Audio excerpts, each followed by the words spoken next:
আসসালামু আলাইকুম রহমতুল্লাহ বরকাতুহু। আলহামদুলিল্লাহ ওয়াসসালাতু ওয়াসসালামু আলা রাসূলিল্লাহ ওয়া বা'দ। দেশে প্রবাসে যে যেখান থেকে দেখছে, কোরআন শেখার হাতে খড়িতে আপনাদের সবাইকে স্বাগত জানাচ্ছি। আমি মুহসিন মাশকুর। আজকে আমরা যে বিষয়টি নিয়ে কথা বলবো সেটি হলো কোরআন বিমুখতা যেভাবে ইহকাল ও পরকালে বিপদ ডেকে আনবে। আপনি কোরআন বিমুখ হয়ে যদি থাকেন তাহলে আপনার যেই ক্ষতিটা হবে সেটা নিয়ে আমরা আজকে আলাপ করব। কোরআন চর্চার বিবেচনায় পৃথিবীতে কত ধরনের লোক আছে। দেখুন, আজীবন শুধু নামাজ রোজাই করেন কিন্তু কোরআন চর্চা থেকে বিমুখ থাকেন। 5 ওয়াক্ত সালাত আদায় করেন, রোজা রাখেন, টাকা পয়সা থাকলে হজ করেন, কিন্তু কখনোই কোরআন চর্চা করেন না। কোরআন তিলাওয়াতি করেন শুধু, কিন্তু কোরআন বুঝে পড়েন না। কোরআন কখনোই তাফসির পড়েন না, কি মেসেজ আছে কোরআন সেগুলো নিয়ে চর্চা করেন না। এটি হচ্ছে এক ধরনের মানুষ। দ্বিতীয় ধরনের মানুষ হচ্ছে যারা নামাজ রোজার পাশাপাশি ইসলামের অনুশাসন মানার পাশাপাশি তারা কোরআন চর্চাও করেন, বুঝে পড়েন, কোরআনের অনুবাদ পড়েন, তাফসির পড়েন, কোরআনের ক্লাসগুলো দেখেন, কোরআন শেখার চেষ্টা করেন, ভাষা শেখেন।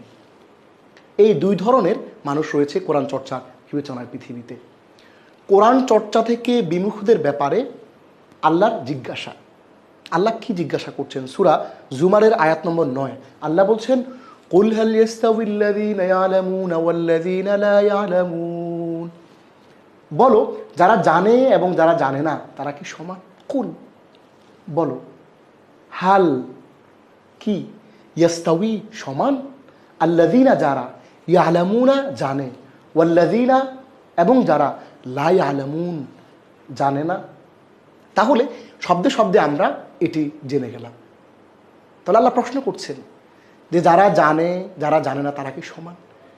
কোরআনের জ্ঞান হচ্ছে সবার আগে। আপনি ফিজিক্স, কেমিস্ট্রি, বায়োলজি সব কিছু আপনি পড়লেন, রকেট সায়েন্স পড়লেন, কিন্তু কোরআনটা খুলে দেখলেন না। একজন মুসলিম হিসেবে আপনার জন্য কোরআনের জ্ঞান জানা সবার আগে ফরজ। কোরআনের ফরজ পরিমাণ জ্ঞান জানা আপনার জন্য অবশ্যই জরুরি। এজন্যে আল্লাহ বলছেন যে যারা কোরআনের জ্ঞানী, যারা কোরআন জানে, কোরআন বুঝে, কোরআন চর্চা করে তারা, আর যারা কোরআন চর্চা করে না, কোরআন জানে না, বুঝে না, তারা কি সমান? আল্লাহ প্রশ্ন ছুটছেন। এরপর বলা হচ্ছে আল্লাহ নিজেই জিজ্ঞাসার জবাবটা দিচ্ছেন। ওমা ইয়াস্তাউইল আ'মা ওয়াল বাসীর ওয়ালা যুলুমাতু ওয়ালান নূর।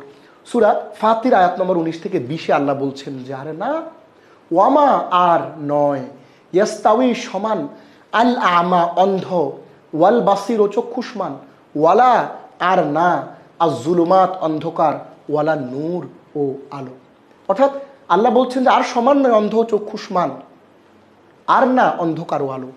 আল্লাহ বলছেন যে যারা জ্ঞানী তারা হচ্ছে আলোতে রয়েছে এবং তাদের চোখ আছে। যারা কোরআন চর্চা করে, যারা কোরআন পড়ে, কোরআন বুঝে, কোরআন নিয়ে ভাবনা চিন্তা করে, তারা হচ্ছে চক্ষুষ্মান, তাদের চোখ আছে, তারা হচ্ছে আলোতে আছে।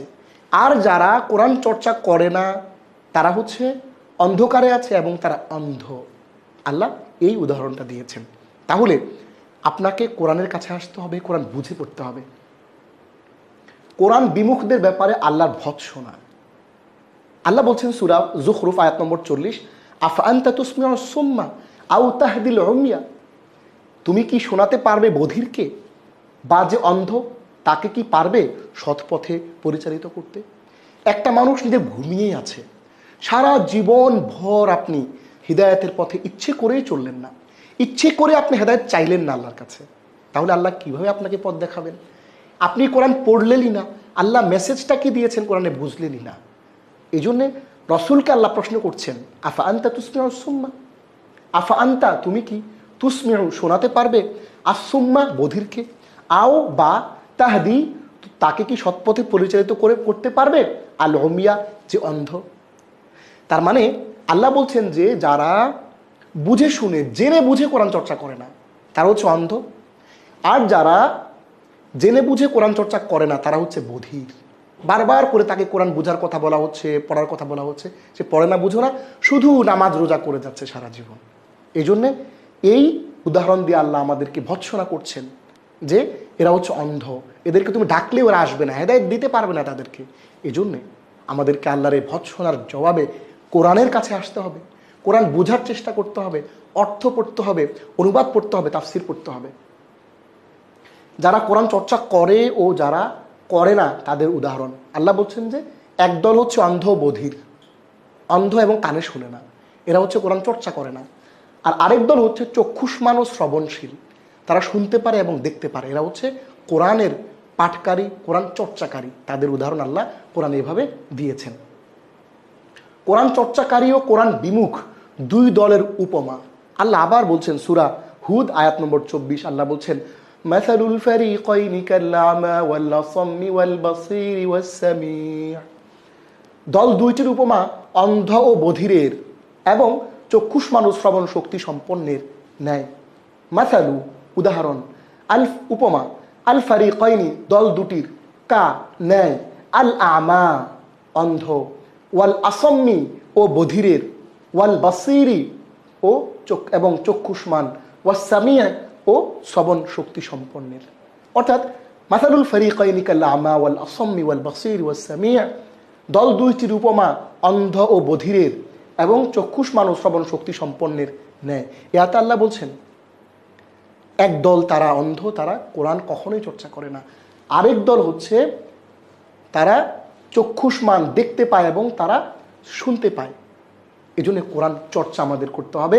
কোরআন বিমুখদের ইহকালীন পরিণতি আমরা এখন জানবো। আপনি সারা জীবন কোরআন পড়লেন না, শুধু নামাজ রোজা করলেন। আল্লাহ বলছেন যে যারা কোরআন থেকে বিমুখ থাকে, দৈনন্দিন জীবনের ডেইলি রুটিনে তাদের কোরআন নাই, পুরো সপ্তাহে একবারও কোরআন খুলে পড়ে না, সারা মাসে কোরআনের সাথে তাদের কোনো সম্পর্ক নাই, ছুঁয়েও দেখে না, সারা বছর চলে গেছে, রমাদান চলে আসছে, তারপরেও কোরআন খুলে দেখে না, শুধু 5 ওয়াক্ত নামাজ রোজা করে। আল্লাহ বলছেন যে কোরআন বিমুখদের ইহকালীন পরিণতি। ইহকালে কি হয়? শয়তান তাদের সার্বক্ষণিক সঙ্গী হয়ে যায়, রিজিক সংকোচন হয়ে যায়, রিজিকটা কমে যায়। আপনার আয় ইনকাম বারবার চেষ্টা করছেন ইনকাম বাড়ানোর জন্য, কিন্তু ইনকাম বাড়বে না। আল্লাহ সেটা বলে দিয়েছেন। ইনকামে বরকত না পাওয়া, মানসিক ডিপ্রেশন, মেন্টাল ডিপ্রেশনে পড়ে যাবেন আপনি। আসুন, শয়তান তাদের সার্বক্ষণিক বন্ধু। সূরা যুখরুফ আয়াত নম্বর 36 আল্লাহ বলছেন ওয়ামান ইয়াশু আন যিকরির রহমান নুকাইয়িদ লাহু শাইতানা। যে ব্যক্তি দয়াময় আল্লাহর স্মরণ থেকে বিমুখ থাকে তার জন্য আমি নিয়োজিত করি এক শয়তান। এখন তাফসিরের মধ্যে, তাফসিরে সাদিতে আপনি খুললে দেখবেন এই যিকরুর রহমান বলতে এখানে কোরআন তিলাওয়াতকে বোঝানো হয়েছে, কোরআন বুঝে পড়াকে বোঝানো হয়েছে, কোরআন নিয়ে চর্চাকে বোঝানো হয়েছে, মুখস্থ করাকে বোঝানো হয়েছে।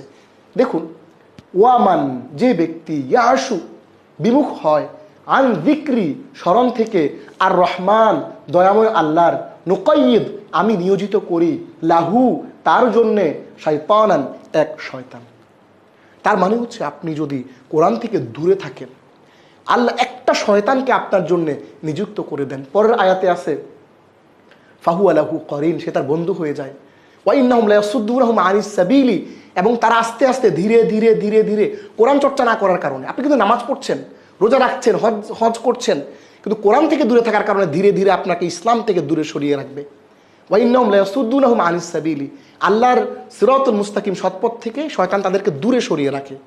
মজার ঘটনা হচ্ছে, মজার কথা হচ্ছে, আয়াতের শেষ ভাগে আল্লাহ বলছেন ওয়াহসাবুনা আন্নাহুম মুহতাদুন, তারা ধারণা করে যে নামাজ রোজা করে বোধহয় তারা সঠিক পথেই আছে, এবং তারা ধারণা করে যে তারা আন্নাহুম মুহতাদুন, তারা সৎ পথে আছে।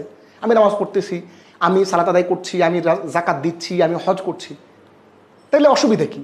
আল্লাহ বলতেছে যে না, এই শয়তানকে আমি নিযুক্ত করে দেওয়ার কারণে কন্টিনিউয়াসলি সে তাকে ডেভিয়েটেড করে রাখছে ইসলাম থেকে, সঠিক পথ থেকে, অথচ সে ধারণা করতেছে সে সঠিক পথের উপর আছে, এইটা ভুল। ওই শয়তান তাকে ধীরে ধীরে ইসলাম থেকে দূরে সরিয়ে রাখছে। তাহলে এই শয়তান তাকে নিযুক্ত করে দেয়।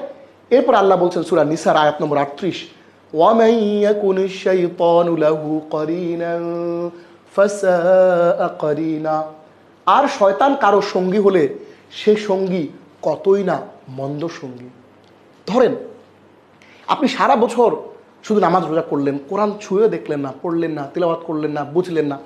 আল্লাহ বলছেন যে ওয়ামান ইয়াকুনিশ শাইতানু লাহু করিনান, শয়তান কারো সঙ্গী হলে, ওয়ামান আর ইয়াকুন হলে, আর শয়তান শয়তান, লাহু কারো, করিনান সঙ্গী, ফাসাআ কত মন্দ, করিনান সেই সঙ্গী। শয়তান কারো সঙ্গী হলে সে কতই না মন্দ সঙ্গী। 24/7 শয়তান আপনার সাথে থাকে। আপনি নামাজ রোজা করেন, আল্লাহ বলতেছে যে কোরআন থেকে যদি বিমুখ হয় তাহলে এই শয়তানটাকে আমি নিযুক্ত করে দেই, সে ধীরে ধীরে একটু একটু করে ইসলাম থেকে তাকে সিরাতুল মুস্তাকিম থেকে ডেভিয়েটেড করে রাখে, তাকে সরায় রাখে।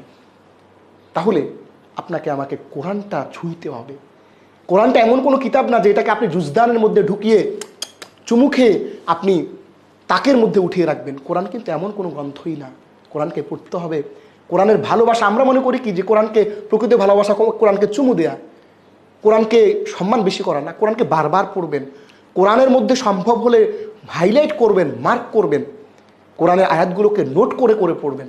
এটা হচ্ছে কোরআনের আমাদের কাছে মূল দাবি। এই জন্যে শয়তান যেন আমাদের বন্ধু না হয়ে যায়, আমাদেরকে কোরআন পড়তে হবে। কোরআন বিমুখদের পরকালীন পরিণতি: আল্লাহর ক্ষমা থেকে বঞ্চিত হওয়া, অন্ধ হয়ে ওঠা এবং কোরআনের সুপারিশ না পাওয়া।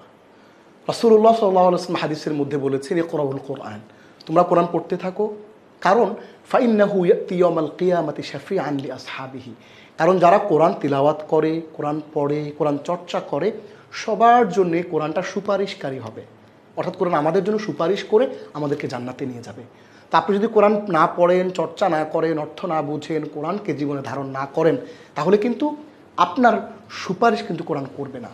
আমরা সূরা তাহার 124 নম্বর আয়াতের মধ্যে দেখতে পাই, আল্লাহ রাব্বুল আলামিন বলছেন, ওয়ামান আ'রাযা আন যিকরি ফাইন্না লাহু মাঈশাতান দানকা ওয়া নাহশুরুহু ইয়াওমাল কিয়ামাতি আ'মা।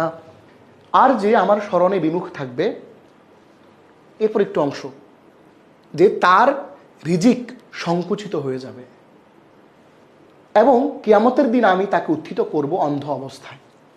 ওয়ামান, আর যে আ'রাদা বিমুখ থাকবে, আন যিকরি আমার স্মরণ থেকে, ওয়া নাহশুরুহু আমি তাকে উত্থিত করব, ইয়াউমাল কিয়ামাতি ইয়াউম দিন, আল কিয়ামাতি কিয়ামতের, ইয়াউমাল কিয়ামাতি কিয়ামতের দিন, আমা অন্ধ অবস্থায়।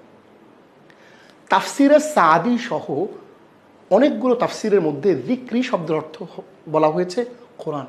কোরআন পড়া, কোরআন চর্চা করা, কোরআন তিলাওয়াত করা, কোরআন মুখস্থ করা, আল্লাহর স্মরণ করা, ইত্তকারে বিষয়গুলো থেকে কেউ যদি মুখ ফিরিয়ে নেয় তাহলে আল্লাহ ফাইন্না লাহু মাঈশাতান দানকা, তার জীবনটাকে আল্লাহ সংকুচিত করে দেবেন। একটা মানসিক ডিপ্রেশনে সে ভুগতে থাকবে, সে তার ব্যক্তিগত জীবনের সুখ থেকে বঞ্চিত হবে। তো আল্লাহ বলছেন যে আর যে আমার স্মরণে বিমুখ থাকবে আমি তাকে তার জীবনটাকে সংকুচিত করে দেব। এটা হলো ইহকালে। এরপর পরকালে কি হবে? কিয়ামতের দিন আমি তাকে উত্থিত করবো অন্ধ অবস্থায়। সে বলবে, রব্বি লিমা হাশারতানি আমা, হে আল্লাহ আমাকে আপনি কেন অন্ধ করে উপস্থিত করলেন? লাকাদ কুনতু বাসীরা, আমি তো চক্ষুষ্মান ছিলাম, দেখতে পেতাম, এখন আমি অন্ধ কেন? তখন আল্লাহ বলবেন, ওয়া ক্বালা কাযালিকা আতাতকা আয়াতুনা ফানাসিতাহা, তোমার কাছে আমার কোরআন এসেছিল, আমার আয়াত এসেছিল, ভুলে গিয়েছিলে তুমি। ওয়া কাযালিকাল ইয়াওমা তুনসা, ঠিক তেমনি আজকে আমি তোমাকে ভুলে গেলাম, আজকে তোমাকে অন্ধ করে উপস্থিত করলাম, আজকে তোমাকে আমি চিনলাম না। আমার প্রিয় দর্শক শ্রোতা ভাই বোন, এই জন্যে আমরা আল্লাহর এই কঠিন ধরনের একটা শাস্তি পরকালে যদি অন্ধ হয়ে উঠতে না চাই, রাসূলুল্লাহ সাল্লাল্লাহু আলাইহি ওয়াসাল্লামের আদালতে আমরা যদি কাঠ গড়ায় আসামি হয়ে উঠতে না চাই, শয়তান যদি আমাদের বন্ধু আমরা না বানাতে চাই, আমাদেরকে কোরআনের কাছে আসতে হবে, কোরআন পড়তে হবে, বুঝে পড়তে হবে। তবেই আমরা আল্লাহর কাছে আমাদের কোরআনকে সুপারিশকারী রূপে পাবো এবং আমরা পরকালীন নাজাত আমরা লাভ করতে পারবো। তাই আসুন বেশি বেশি করে আমরা কোরআন তিলাওয়াত করি, অর্থ বুঝে কোরআন পড়ি। আল্লাহ রাব্বুল আলামিন আমাদেরকে সবাইকে তৌফিক দান করুন। সবাই সুস্থ থাকুন, ভালো থাকুন। আজকের ক্লাসটি এই পর্যন্তই। হাদা ওয়া সাল্লাল্লাহু আলা সাইয়্যিদিনা মুহাম্মদ ওয়া আলা আলিহি ওয়া আসহাবিহি আজমাইন। ওয়াসসালামু আলাইকুম ওয়া রাহমাতুল্লাহি ওয়া বারাকাতুহু।